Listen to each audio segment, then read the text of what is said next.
Hello guys, so I am beginning with the customary international law. The second source is international customs. Along with general principles of law and treaties, custom is considered as primary source of international law.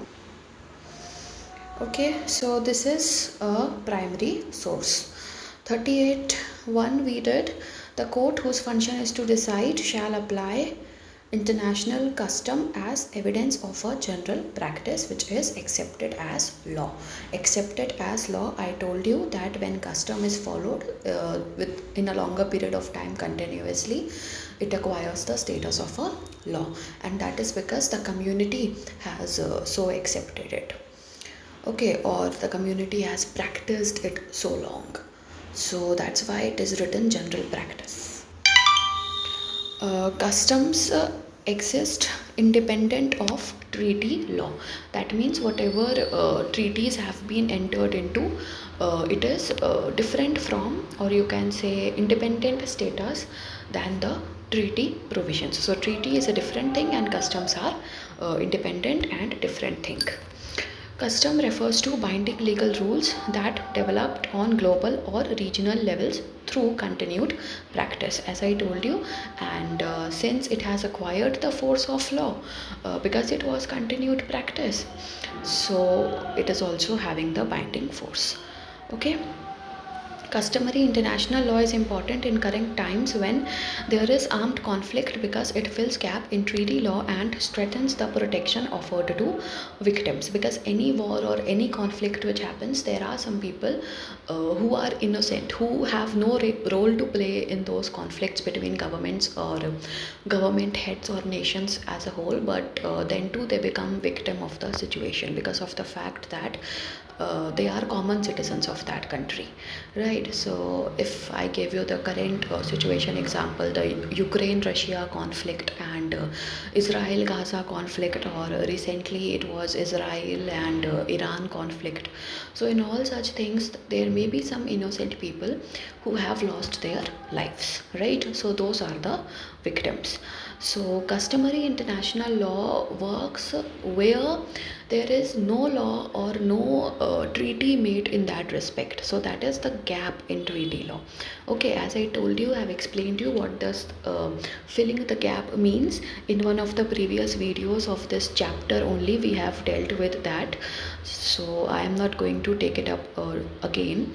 And it protects the victims in the manner provided, because there may be a custom that is followed because it benefited those people, right? जिस community ने उस custom को follow किया इतने साल तक continuously, हो सकता है कि वो custom उनके कुछ benefit करता हो, right? So that's why it offers the protection also.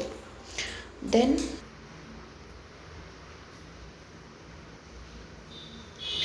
from where is an observed custom derived and how?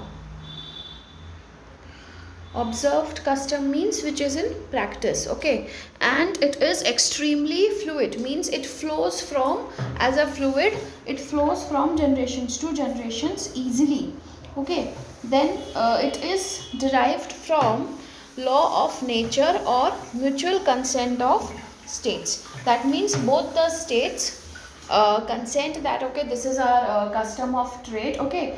We are not talking about any tradition or some rituals related to other like marriage, property, inheritance, something. We are talking about the rules of business. Okay, so over here custom refers to such business transactions which or the nature of business which is accepted from generations to generations. So जो nature में होता आ रहा है, okay, that is one of the features of natural law as well, and the states or the parties to the dispute or business contract, they can also mutually consent to it. Custom is derived by sifting through many layers and evidences of state practice and opinio juris, which means you can divide it. Juris means law, opinio is opinion, so opinion of law or whatever is the necessary situation, circumstance, dealing with that only, like whatever is the problem or the crisis, for the solving of that problem only we frame laws, right? So whatever is the necessity of the situation, whatever the situation or circumstances demand, and whatever would be the opinion of law for that particular matter, from the layers and evidences of those things and the practice which the state is having, like two states may not have similar practices related to a particular point or issue. Yes, so that's why the consent of both is necessary. Opinio juris is a Latin phrase which means opinion of law or necessity.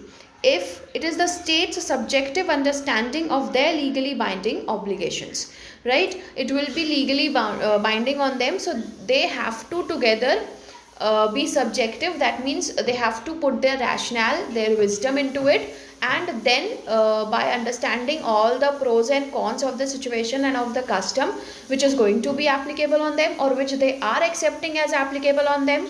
Okay, so knowing all that, they have to take a wise decision, right? Customary international law is comprised of two elements: consistent general international practice by state. It is the widespread repetition of similar international acts over time. Custom is what? Repetition of a particular act over time, continuously, generation to generations, right? For a longer period of time. So in custom there are two components. Firstly, that it is a continued practice. Secondly, for a long period of time. So similarly, if I talk about international practice, consistent means जो होता जा रहा है, regular है, ठीक है, and general practice which is the widespread repetition means for a longer period of time and to a great extent the practice was repetitively performed by the states. And the acceptance of the practice, now they will be accepting that practice or giving the practice the status of law, as we give the status of law to a custom which is prevalent in a particular community or in a particular area of the country. Okay, so if they are accepting that practice by the international community, the requirement that acts must occur out of a sense of obligation. That means obligation or binding force should be derived from it. International custom refers to a description of state practice but only as is accepted by states themselves as legally required. That means the law of necessity. If that is required by law to have it in place and the states have also accepted it by their wisdom, rationale, prudence, that yes, it is the need of the time to have this practice equivalent to the status of law, and all this is on the international plane. Please remember that we are talking about international law right now. Okay, so the practice, it's not just that it is a description or detail of the practice, but also that the practice is accepted. You cannot force anybody. So whatever these customs are in relation to different states, they have to accept it to be legally binding upon them. If something is legally binding, that means I have duty towards that thing. That's why the word obligation was used. It develops from general consistent practice followed from a sense of legal obligation. Okay, so they practice it consistently, repeatedly, regularly, continuously, because they feel themselves to be obligated or duty bound to follow it. Once a certain practice is understood to be customary law, states are obliged to act as the rule of customary international law prescribes. That means once we have accepted it equivalent to the status of law, then states are obliged, means duty bound, to follow that rule and act in the manner the rule prescribes to.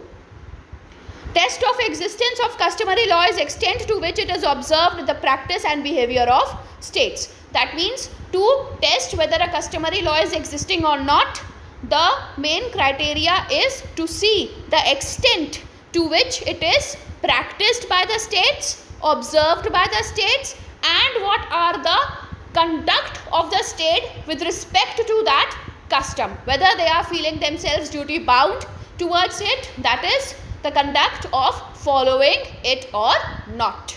Okay. To determine the existence and content of a rule of particular customary international law, it is necessary to ascertain whether there is a general practice that is accepted by them among themselves. Okay, so to determine the existence of a rule and what is contained in that rule, that is known as contents. Okay, and for that we have to see whether, ascertain is to see, to check whether general practice is there. पहले तो यही check करेंगे ना कि कोई general practice उनके बीच में है भी या नहीं, तब उसका नेक्स्ट स्टेप है देखना कि वो जनरल प्रैक्टिस उन्होंने एक्सेप्ट करी है या नहीं, to be legally bound on them.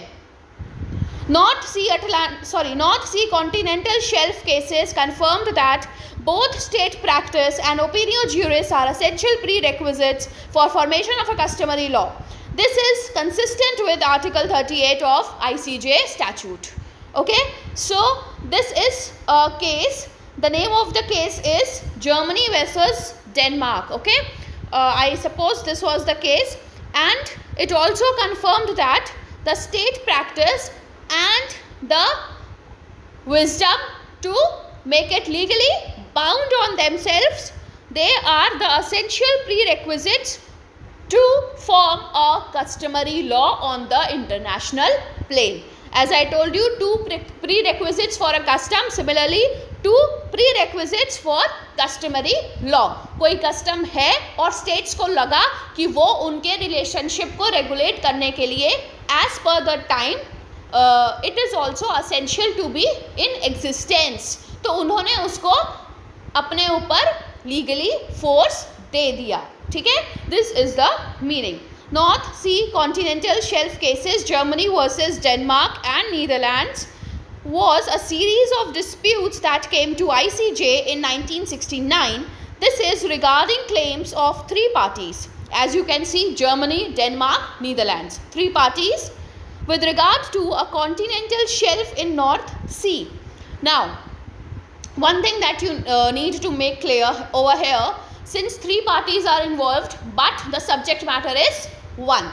So, regarding this, I would tell you one thing: seas, oceans, all the water bodies. Okay, there may be many countries that share their boundaries with certain water bodies. So, it's not like India only owns the Indian Ocean. Okay, nobody, no country owns a particular water body. It's not its monopoly. Of course, if it's out of its territorial jurisdiction. जो भी India में reverse हैं which flow across the states of India, they come within the territorial jurisdiction of India. Okay, so उसकी monopoly India के पास होगी, but whichever water bodies are located outside India, India is not the owner or does not have the control or monopoly over it. It belongs to everyone. That is, such water bodies are common property of everyone. For example, if you move out, roads, highways, public parks, government schools, government buildings or whatever such government offices which are made, Nagar Nigam, right, government, any such institution, those are what? Public property. Anybody and everybody can access to it. No particular person can control it. No particular private person owns it. Right? Similar is the concept of such common properties of all the nations in the world level. Okay? So there was one continental shelf which Denmark and Netherlands submitted individual disputes with Germany to ICJ. Okay? So that's why on the defendant side, if you see Denmark and Netherlands, so basically Denmark had submitted a dispute against Germany to ICJ. Netherlands had submitted a dispute against Germany to ICJ, but it combined both of them and this case was formed. This is the meaning of individual disputes. The case involved agreement among Denmark, Germany, Netherlands regarding delimitation of areas rich in oil gas of continental shelf in North Sea. Delimitation means, here the spelling of Netherlands is wrong, okay? This is the correct spelling. Anyways, delimitation over here means to reallocate or to mark the boundaries, okay? For suppose this is a particular area of a country, these are the states carved out, okay? And if I have to do the delimitation exercise, or the authority, government has to do for that matter, I over here means the government or the concerned authority, okay? So if the delimitation exercise has to be done, then that means boundaries of the state will be remade, फिर से बनाई जाएंगी boundaries if necessary.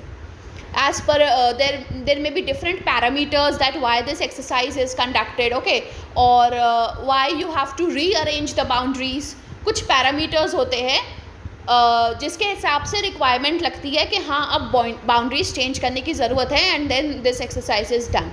So if I talk about India, population is that main criteria, okay? So if for suppose after few years, after 11 years when census is conducted, it is found that population of certain states have increased, and as per the parameter now delimitation or rearrangement of the boundaries have to be done. So if these were 3 states, after rearrangement it may happen that I take a different color. It may happen that this is state 1, this is state 2, this is state 1, okay, this is state 2, and this whole is state 3. So area is reduced as per the population increase, or vice versa, whatever they have decided to do. So that is known as delimitation of areas, right? That basically means अगर हम boundary change कर देंगे तो इसका area अब अलग ही तो आएगा ना. अगर आप area निकालो किसी shape का जिसके sides 5, 10 है, area will be different. If you increase the sides or if you decrease, area will be different in every such case or not? Yes. Similarly, delimitation of areas also means rearrangement. The area can increase or it can decrease. Basically modify होता है, rearrangement होता है, जो कुछ parameters के हिसाब से किया जाता है by the government, generally within its own territorial jurisdiction, because it is responsible for that state or nation. But since over here we are talking about international level things, so here delimitation of areas also revolve around 2 or more nations. Fine. And here the criteria was the areas of the continental shelf which are rich in oil and gas. So they had agreed between themselves, the surrounding nations are these 3, they have agreed among themselves that इतना area rich in this and this आप ले लो अपने control में, इसमें से जो भी oil और गैस है उसकी मोनोपोली आप एक्सरसाइज करो, उसको कार्व आउट करो from the earth, and then you can sell it off and earn profits from that. Okay, ये नेचुरल मिनरल्स हम आपके स्टेट को मतलब ऐसा बोल रहे हैं कि ये जो नेचुरल मिनरल्स हैं वो आपके हैं, और इस एरिया के जो नेचुरल मिनरल्स हैं वो आपके हैं. ऐसा उन्होंने अग्री करके अपने बीच में डिवाइड कर लिया. क्यों अग्रीमेंट होते हैं ऐसे? ताकि इस मैटर पे आगे कोई डिस्प्यूट ना हो. तो इसीलिए हम पहले से अग्री कर ले रहे हैं कि इतना इतना हम तीनों में आपस में बांट लेंगे. ठीक है, ये बात हुई थी. Then jurisprudence of North Sea continental shelf sets out the dual requirement for formation of customary international law. Jurisprudence basically means how or what the law is, the study of law. State practice and opinio juris. Court explained the criteria necessary to establish state practice. It highlighted that practices of those states whose interest was specially affected by the custom were relevant in the formation of customary law. If some of their interest is involved, like here oil और gas का एक interest था ना, उससे उनको profit मिलता, so that is the interest. That means something or the other which involves you or which makes you a person relevant to the subject matter in dispute. Here the subject matter in dispute is the North Sea continental shelf. Okay, तो कुछ ऐसा है आपका और subject matter के बीच का relation जिससे आप मतलब इट कैन बी सीन और it can be said that आपका उसमें इंटरेस्ट इन्वॉल्व है, आपको कुछ ना कुछ उससे फ़ायदा मिल रहा है, और अगर फ़ायदा नहीं तो कुछ लॉस हो जाएगा अगर वो चीज़ आपसे ले ली गई तो.